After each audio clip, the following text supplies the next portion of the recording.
Ang mabuting balita ng Panginoon ayon kay San Marcos.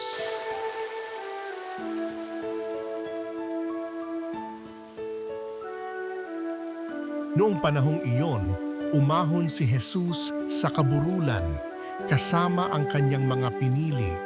Humirang siya ng 12 na tinawag niyang mga apostol upang maging kasakasama niya, suguing mangaral at bigyan ng kapangyarihang magpalayas ng mga demonyo.